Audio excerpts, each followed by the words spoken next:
પ્રભુ ઈસુના જીવંત અને પવિત્ર ત્રિએક નામમાં વાલા ભાઈઓ અને બહેનો, આપ સર્વને લોગોસ બાઇબલ સ્ટડી તરફથી હું પ્રેમી સલામ પાઠવું છું. આજે 2 ફેબ્રુઆરી 2026 સોમવારનો આ નવો દિવસ આપણા જીવનમાં પ્રભુએ બતાવ્યો માટે પ્રભુનો ખૂબ આભાર માનીએ છીએ. બાઇબલ સ્ટડી માટે આજે ફિલિપીનો પત્ર, તેનો 1 અધ્યાય અને 13મી કલમ, ફિલિપી 1 અને 13.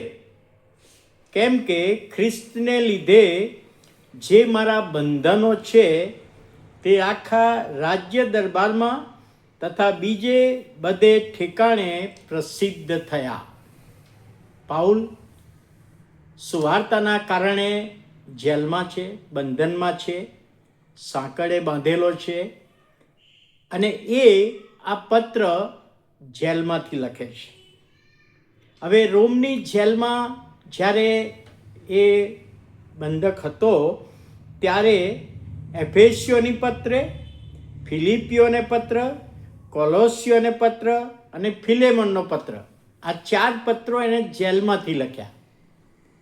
મુશ્કેલીમાં હતો, મૂંઝવણમાં હતો, પ્રશ્નમાં હતો, તો પણ સદા આનંદ કરો એવા વચનો ફિલિપીની મંડળીને પત્ર લખ્યો એમાં લખ્યા.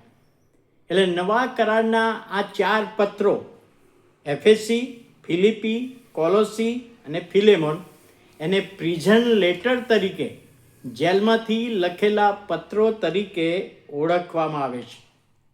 હવે ફિલિપીનો પત્ર તેનો 1 અધ્યાય અને 13મી કલમમાં પાઉલ લખે છે કે મારા જે બંધનો છે એ બંધનો રોમના આખા રાજ્ય દરબારમાં અને બીજે બધે પ્રસિદ્ધ થયા.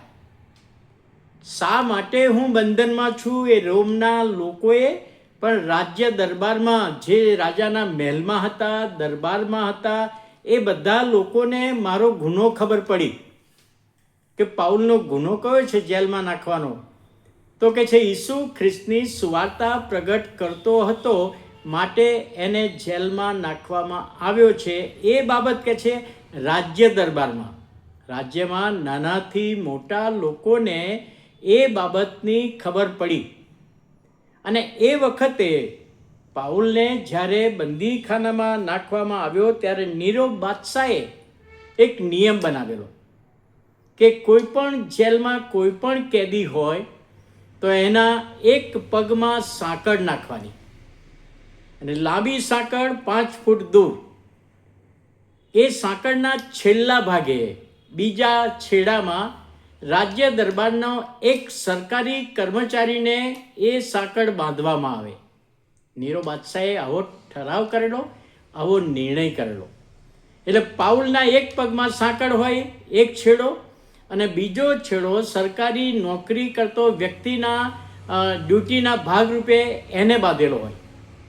એટલે પાઉલ જ્યાં જ્યાં જાય ત્યારે પેલા માણસે એની સાથે ચાલીને જવું પડે. આની પાછળનો હેતુ કયો હતો? કે રોમમાં જે કેદીઓને પકડવામાં આવતા એ દિવસ દરમિયાન કોને મળે છે, કયા પ્રકારની વાત કરે છે, સરકારની વિરુદ્ધ વાત કરે છે, સરકારને ઉથલાવી નાખવાની વાત કરે છે, એ પેલો બાજુમાં સાંકળે બાંધેલો સરકારી માણસ સાંભળે અને દરરોજ રાત્રે એને નીરો બાદશાહને રિપોર્ટિંગ કરવાનું. જેટલા કેદીઓ હોય બધાને એક એક બાંધેલા હોય. એટલે પાઉલ કહે છે મને પણ સાંકળમાં એક બાજુ બાંધેલો, હું જ્યાં જાઉં મને જે કોઈ મળવા આવે એને તો હું ઈસુની વાત કરું, ઈસુની પ્રાર્થના કરું. એ બાબત પેલા લોકોએ સાંભળી. જે કર્મચારી બંધાયેલો છે એણે સાંભળી અને એણે લોકોને જાહેર કર્યું કે આ કેદી તો જુદો છે, આણે કોઈ સરકારી ગુનો કર્યો નથી, આને તો ઈસુની સુવાર્તા પ્રગટ કરી માટે પકડવામાં આવ્યો છે.